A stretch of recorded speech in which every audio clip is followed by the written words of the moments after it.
Hey everyone, Rob here from Figures More with my thoughts on one of the biggest films of the year. So it's easily one of the most anticipated movies of the year. It's been a long time in coming. Now it's finally here. It is, of course, The Batman. Directed by Matt Reeves and starring Robert Pattinson, Zoe Kravitz, Colin Farrell, Paul Dano, Jeffrey Wright, and Andy Serkis, The Batman aims to reinvent the Dark Knight for a new generation. But does it? I've seen the film, and here's my review. To call The Batman just a movie is, in my opinion, doing it an incredible disservice, because it's so much more than that. It's an experience, it's an achievement, it's a landmark moment in the history of this character, and yes, in case you haven't been able to tell yet from the effusive praise, it's very, very good. It's also the darkest Batman film ever, and it takes the grounding of the series that began with the Christopher Nolan films even further. It's set in current times, and the Gotham presented reflects that. Batman utilizes the most state-of-the-art computers ever seen in the series, and one of his gadgets, a computerized contact lens, is ripped straight from Scott Snyder's writing stint on the Batman comic during the DC Comics New 52 era. But those computers are put to good use, as this Batman is portrayed as a detective at heart, more so than in any previous film to date. Indeed, there are distinct similarities to solving some of the Riddler puzzles in the Arkham video game series. It was refreshing and honestly pretty awesome to see this aspect of Batman take center stage. Indeed, using the Riddler to create a more cerebral foil for this Batman's initial outing serves to further set it apart from the ones that have come before. By merging the brilliant and the sadistic, this Riddler is a scheming psychopath, the likes of which have been approached in the comics but never realized to this extent. Much was made about Robert Pattinson's casting when it was announced, echoing the fervor around the announcement of Christian Bale's casting. However, here, just like there, the faith of this director in the actor is completely justified. From the first moment he appears on screen in the suit, he is Batman. There is no doubt and no cause for alarm. He comes on screen and just nails it. But the best part about this is that he's a Batman who is still learning, far from the master of his craft that he is today. He gets hit, he makes mistakes. The one thing I will say is this may be the most believable Batman ever. When he hits or gets hit, it looks painful. He doesn't pull punches, and neither do the people hitting him. When he gets decked, you feel it. But as much as Pattinson's Batman is amazing, his Bruce Wayne may be even more incredible. His Bruce has not only found a way to deal with his grief, he doesn't want to. All he lives for is his mission as Batman. He doesn't know what's going on with the Wayne Company business, and he doesn't care. He doesn't care about being Bruce Wayne, he only cares about being back. He is brooding and sullen when he's seen as Bruce Wayne, almost annoyed at the fact that he has to, quote, keep up appearances, determined to do only the bare minimum necessary to maintain the image. Pattinson's cowl is the closest fitting and has the largest eye holes, which he uses to convey a variety of emotions without saying a word. It should also be noted that Bruce has a sort of second alter ego in the film, where he dresses in street clothes, wears a bandana over his mouth, and rides a motorcycle. He uses this persona, which seems to be called the Drifter, to track down leads without having to put on the suit. As both Batman and Bruce, Pattinson is able to believably convey a range of emotions, taking viewers on a roller coaster ride. I didn't want to get off. Zoe Kravitz does an amazing job of portraying Selina Kyle. You will never hear her be called Catwoman in the film. She's one of the most complicated characters in comics. She does a wonderful job of walking the gray line that defines Selina's life, ending up neither completely good or completely bad. She's not too proud to ask for Batman's help, but at the same time, she is out to service her own ends and is determined to do things her way. She makes it very clear that she is not the damsel in distress, even when she gets in over her head. Her friendship with Pattinson made it easier for her to bring genuine emotion to the nascent relationship between Batman and Catwoman, which bears remarkable similarity to some of the amazing Batman Catwoman story arcs written by Tom King during his time on the title. In fact, some of the rooftop scenes set against the sunset skies could have been taken directly from those comics. Again, much like Pattinson, Kravitz is able to make Selina and Catwoman both equally different and interesting characters. Though some liberties are taken with her origin to service the story and provide additional motivation for the character's actions, it is a well-written addition that serves as an added surprise when revealed. This is a well-balanced version of Catwoman who is both strong and vulnerable at the same time. I, for one, hope to see more of this iteration of the classic feline femme fatale. I am saying it here on the record.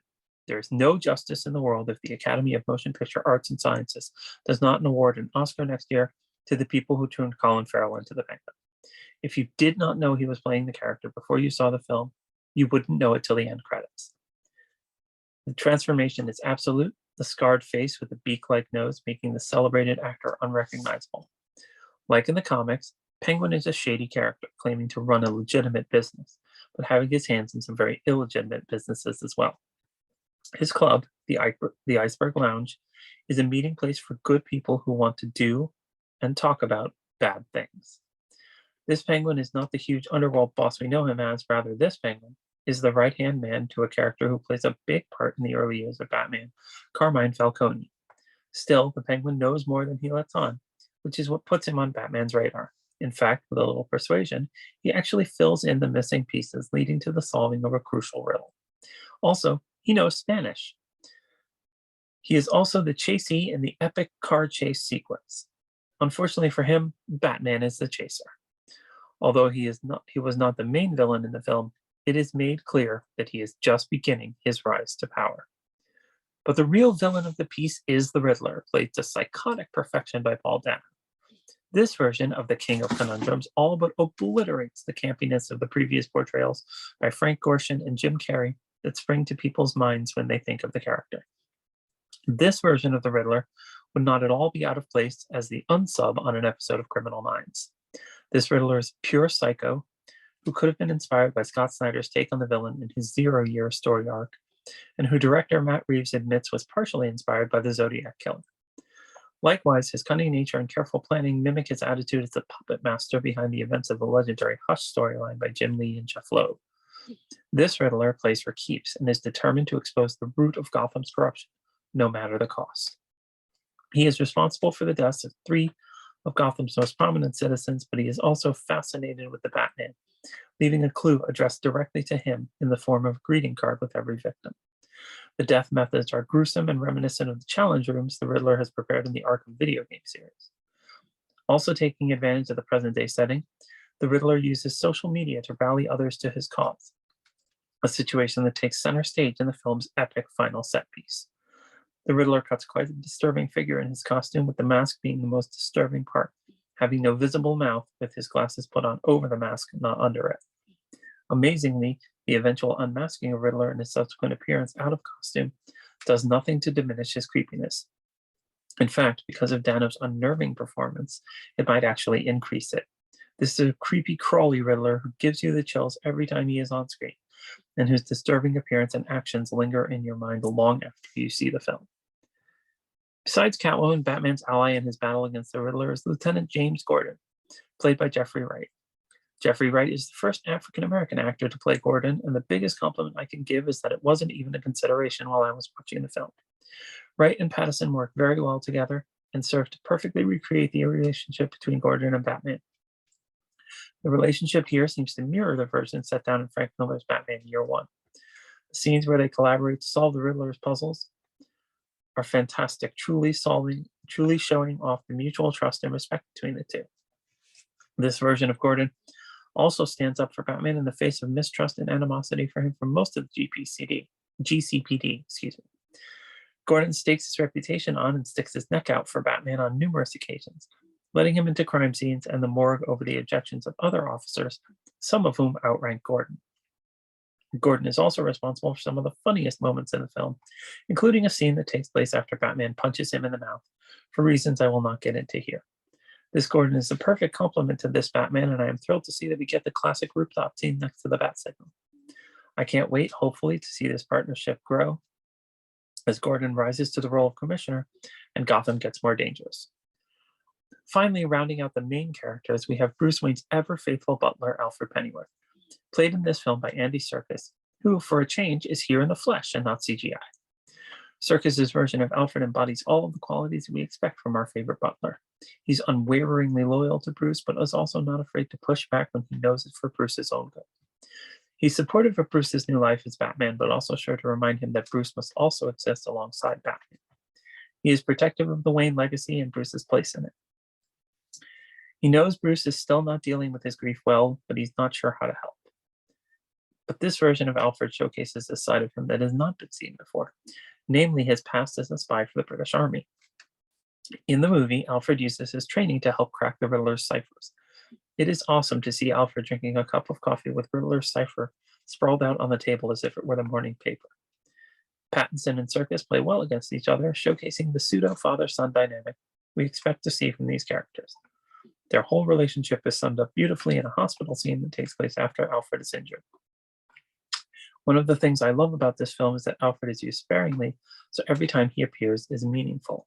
Again, this is a pairing I look forward to seeing more of. Although those are really all of the main characters, I would be remiss if I did not call out John Turturro's performance as Carmine Falcone. The legendary Gotham mobster is ripped straight from the pages of Year One and The Long Halloween.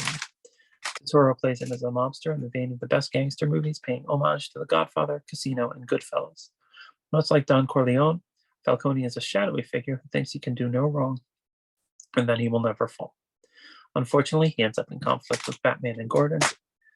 The only thing that could have been a disaster was the decision to make the connection between Selina Kyle and Falcone a necessary part of the story, but I'm happy to report that it is handled in an appropriately organic manner, which does not make it feel forced. There is one more quote-unquote star of this movie that deserves mention, and that is the latest version of the Batmobile. This version of a legendary transport can best be described as a muscle car on steroids. This car looks like it has been built from spare parts. We don't get to see any of the build process in the film, but you can tell it was assembled and heavily modified. Put simply, this is one of the meanest Batmobiles ever. It is also one of the coolest looking. Unlike previous Batmobiles, the flame coming out of the back of this one is blue, and it makes for a striking visual. The epic chase scene the car is involved in serves to hammer home the fact that this car looks like it is built to take anything thrown at it and just keep coming. It is a badass car, and the filmmakers are happy to prove it to you. It also has, in my opinion, the coolest introductory scene of any Batmobile. You hear it before you see it, and you know how badass it's going to be just from the sound it makes. The overall story is a very timely one about a huge political conspiracy involving acts of corruption by politicians and tying into the history and legacy of the most famous families in Gotham. The Riddler seeks to expose the truth and punish the people involved, though his motivations are not clear at the beginning of the film. Batman and Selina Kyle both get involved in the story for different reasons, but their paths converge and they team up. I won't say much more about the story because spoiling it would be a crime. However, I will say, over the course of the movie, I was able to pick out references to Batman Ego, Batman Year One, Batman The Long Halloween, Scott Snyder's New 52 Batman run, particularly the 0 Year story arc, Tom King's run on Batman, Batman Hush, and the Arkham video game series. So I think you can tell if you've read this far what my verdict on the film is. I'm going to close this review with a comment on one of the most commented on items, the length. So just to get it out of the way, if you haven't already heard, the movie is almost 3 hours long. I know that comes as a bit of a shock to some people and maybe off-putting to some, but let me offer my thoughts. To paraphrase Dennis Miller, this is just my opinion. I could be wrong. I didn't think it was too long. I was never bored. It held my attention the whole time. And it didn't feel like 3 hours to me. The biggest compliment I can give the film is that I would have been perfectly content to sit through it again right after it was over, had the opportunity presented itself. Even days later, I still want to see it again. Is it too long? Maybe. Would I want to be the one to try and figure out how to cut it down? Absolutely not. This movie challenges so much of what we expect a superhero movie to be, so it doesn't surprise me in the least that it also challenges what the proper length is for one as well. So the bottom line, this is not the Batman you remember, but it's one you don't soon forget. It's visually stunning with incredible performances and amazing music. It is a bold new direction for the character and a triumphant return for a legendary hero, drawing inspiration from some of his most celebrated adventures. It features a striking reinvention of a classic villain and a deeper exploration of Bruce Wayne's psyche. Similar to the Christopher Nolan series, this is what happens when the entire cast and crew are firmly united behind the director's vision. I hope I get to spend more time in Matt Reeves' Gotham with Robert Pattinson's Batman soon. I can't wait to go back. Go see this film as soon as you can. I promise it's 3 hours of your life you won't want back. Also, I should note there is a massive final scene featuring the Riddler talking to a character who will get people very, very excited. So make sure you look out for that one. And if you look online, you will see another scene featuring that character and Pattinson's Batman that was deleted from the movie. But that scene is also really awesome. And if it goes forward, I think it will be another really incredible reinvention of a super celebrated character. So that's it. The Batman is really good. Go see it. If you've seen it already, go see it again. It's made some amazing box office, and I think it will continue to do so. It's one of the best movies that I've seen in quite some time. So again, go and see it as soon as you can. For now, that's it for me. So this is Rob from Figures and More saying, again, the Batman's really good. Go see it.